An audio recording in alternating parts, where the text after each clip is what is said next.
Hello दोस्तों, star Bharat का new show serial Durga के आज रात का एपिसोड बहुत ही ज़्यादा इंटरेस्टिंग होने वाला है। शो अगर आप भी हैं दुर्गा और देव के फ़ैन तो इस वीडियो को एक लाइक ज़रूर कर दीजिएगा। जहां शो की शुरुआत होती है देव से।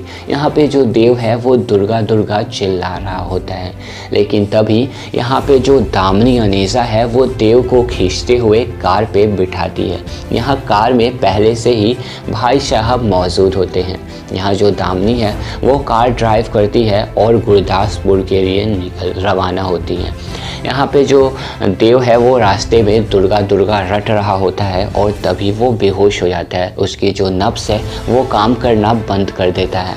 यहाँ भाई साहब और दामिनी देव के इस हालत को देखकर बहुत ही ज़्यादा घबरा जाते हैं। दामिनी कहती है कि देव का जिंदा होना हमारे लिए बहुत ही ज़्यादा ज़रूरत है। अगर ये मर जाएगा तो हमें इसके प्रॉपर्टी का 1 रुपया भी नहीं मिलेगा।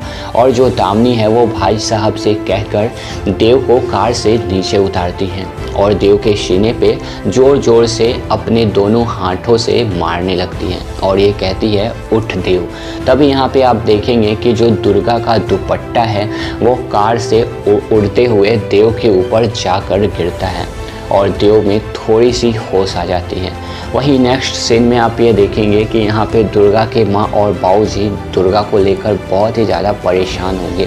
तभी उन्हें रास्ते में यहाँ मिल जाता है शनि।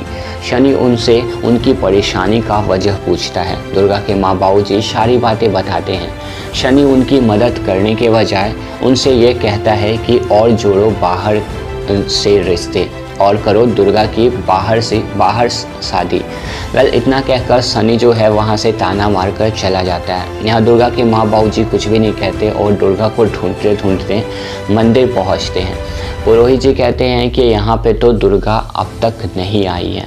यहाँ दुर्गा के माँ और बाबूजी और पुरोहित जी तीनों मिलकर जो हैं वो प्रार्थना करते हैं माता रानी से दुर्गा के सलामती के लिए। वहीं आप देखेंगे कि यहाँ पे जो दामिनी है वो समर्थ को कॉल करेगी और ये कहेगी कि डॉक्टर मेहता से कहो कि हॉस्पिटल की जितनी भी फैसिलिटी है वो जल्द से जल्द देव के कमरे में अरेंज करवा दें। हम जल्द ही घर पहुंच रहे हैं। यहाँ पे वहीं आप दूसरी ओर देखेंगे कि यहाँ देव में थोड़ी सी होश आएगी और दामिनी जो है वो देव को कार पे बिठाएगी। देव को कार में बिठाकर और वहाँ से अपने घर के लिए यानी कि गुरदासपुर के लिए रवाना हो जाएगी। वहीं आप नेक्स्ट सीन में ये देखेंगे कि यहाँ जो दामिनी है वो अपने घर पहुँच चुकी है यानी गुरदासपुर पहुँच चुकी है और यहाँ पे घर वालों के पूछने पर यानी आलोक के पूछने पर यहाँ जो दामिनी के जो फेस है उस पर खून का निशान होता है दुर्गा का। तभी यहाँ पे आयुष उससे सवाल करता है तो दामिनी बताती है कि हम सभी पुश्तैनी मंदिर जा रहे थे माता रानी के दर्शन करने के लिए। तभी यहाँ रास्ते में एक बहुत बड़ी एक्सीडेंट हो गई थी, बहुत बड़ी दुर्घटना घट गई थी जिसमें किशोर काका की जान चली गई। हमने सोचा था कि किशोर काका को किरणपुर छोड़ देंगे, लेकिन रास्ते में ही उनकी जान चली गई और जो आलोक है उसके सर पे काफ़ी ही ज़्यादा चोट आई है और बहुत ही ज़्यादा ब्लीडिंग हुई है। तो इसलिए ये जो खून हमारे फेस पे लगा हुआ है ये खून आलोक का है। और देव जो है वो ये सब देखकर बर्दाश्त नहीं कर पाया और उसे भी सदमा लग गया है। जो दामिनी है ये सब कुछ कहानी सुनाती है और झूठ का मगरमच्छ का आंसू बहाती है और फिर अपनी आंसू को पोंछते हुए ये कहती है कि किसी और का कोई और क्वेश्चन है। इतना कहकर दामिनी वहाँ से चली जाती है। कोई कुछ भी दामिनी से नहीं पूछता। वहीं आप दूसरी ओर देखेंगे कि यहाँ पे जो तारा है वो ऊपर से दामिनी की सारी बातें सुन रही होती है और ये सोचती है कि देव भैया और पापा तो किरणपुर यानी कि किशोर काका के पिंड के लिए रवाना हुए थे। ये सब कुछ जो तारा है वो सोचती है लेकिन वो कह नहीं पाती है। अगर वो कह देती तो यहाँ पे जो दामिनी है उसे पता चल जाता कि ये जो देव को भगाने में तारा का भी हाथ है, इसलिए तारा कुछ भी नहीं कहती। वहीं आप दूसरी ओर देखेंगे कि यहाँ पे जो डॉक्टर हैं वो आ जाते हैं और देव के कमरे में सब कुछ शिफ्ट हो जाता है और वहाँ पे देव की इलाज होती है। यहाँ जो दामिनी है वो देव के कमरे में पहुंचती है। तभी यहाँ डॉक्टर बताते हैं कि देव की हालत ठीक है, लेकिन सबसे बड़ी हैरानी की बात ये है कि हम इतना इलाज कर रहे हैं फिर भी इसके ऊपर कोई असर नहीं पड़ रहा। लेकिन ये जो दुपट्टा है, ये जो चुन्नी है, हम इसके सर पे जैसे ही रख रहे हैं तो इसमें बहुत ही अच्छे इम्प्रूवमेंट देखने को मिल रहा है। वो जो दुपट्टा होता है वो दुर्गा का होता है। यहाँ पे जो दामिनी है वो कहती है कि मुझे दो मतलब 4 आता है, ना कि 2 22। मैं बस इतना जानना चाहती हूँ कि देव को कब तक होश आएगा। डॉक्टर कहते हैं कि कल सुबह तक आ जाएगा और फिर दामिनी वहाँ से चली जाती है। वहीं आप दूसरी ओर देखेंगे कि यहाँ पे जो तारा है वो भी देव के कमरे में जाना चाहती है, लेकिन समर्थ उसे रोक लेता है और नहीं जाने देता है, क्योंकि दामिनी ने ऐसा कहा था कि अभी देव के कमरे में किसी को भी जाने का परमिशन नहीं है। और समर्थ जो है वो दामिनी की बात मानकर उस कमरे का रखवाली कर रहा है, यानी कि वहाँ पे कमरे के बाहर खड़ा है, देव के कमरे के बाहर, कि ताकि घर के कोई भी लोग उस कमरे के अंदर इन ना कर सके। यहाँ पे जो आयुष है वो कहते हैं कि तारा सो चलो हम सिटी हॉस्पिटल चलते हैं अब पापा को देखने के लिए। और फिर यहाँ से दोनों जो हैं वो आलोक को देखने के लिए सिटी हॉस्पिटल पहुँचते हैं। यहाँ डॉक्टर बताते हैं कि इन्हें बहुत ज़्यादा चोट आया है और इनकी बहुत ब्लीडिंग हुई है। वो सभी पूछते हैं कि इन्हें होश कब तक आ जाएगा। डॉक्टर कहते हैं कि हो सकता है 2 दिन में भी आ जाए, नहीं तो 2 साल भी लग सकते हैं। वहीं आप आगे देखेंगे कि यहाँ पे जो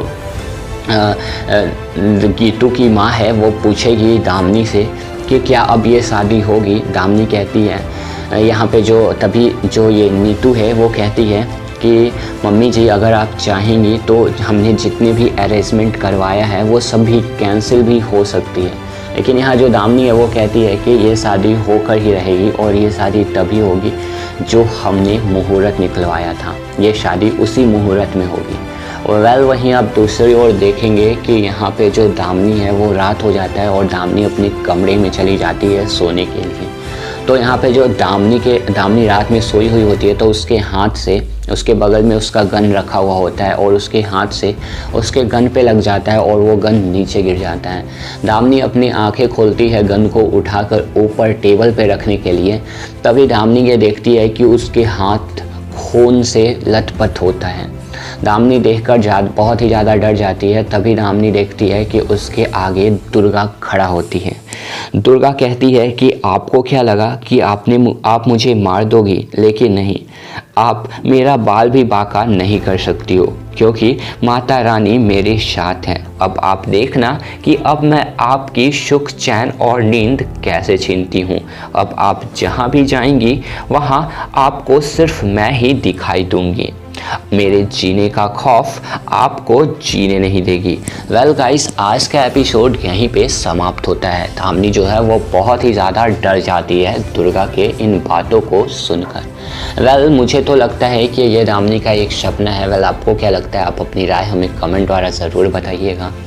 वहीं आप दूसरी ओर देखने वाले हैं कि मतलब आने वाले अपकमिंग एपिसोड में देखने वाले हैं कि यहाँ पे जो दामिनी है वो देव की शादी नीतू के साथ करवा रही होती है, यानी देव की जो सगाई है वो गीतू के साथ हो रही होती है। तभी यहाँ पे एंट्री हो जाती है दुर्गा की। यहाँ पे जो एक नौकर है, एक सर्वेंट है, वो आकर बताता है कि बाहर एक कुड़ी आई है। दामिनी पूछती है कि उसका नाम क्या है। वेल आज के एपिसोड में बस इतना ही। वेल वही दूसरी ओर दिखाता है कि बाहर जो लड़की होती है वो दुर्गा होती है। वेल गाइस, आपको क्या लगता है? अब तो शो में बहुत ही ज़्यादा ट्विस्ट आने वाला है। वेल आपको क्या लगता है? क्या दामिनी फिर से दुर्गा को मारने की साजिश रचेगी? क्या फिर से दुर्गा को मारना चाहेगी? और अगर दामिनी दुर्गा को मारना भी चाहेगी तो क्या दुर्गा सच में मर जाएगी और क्या देव और गीतू का शादी हो जाएगा? वेल ये सब कुछ जानने के लिए आप बने रहें हमारे साथ। Thanks for watching this video guys. Bye bye.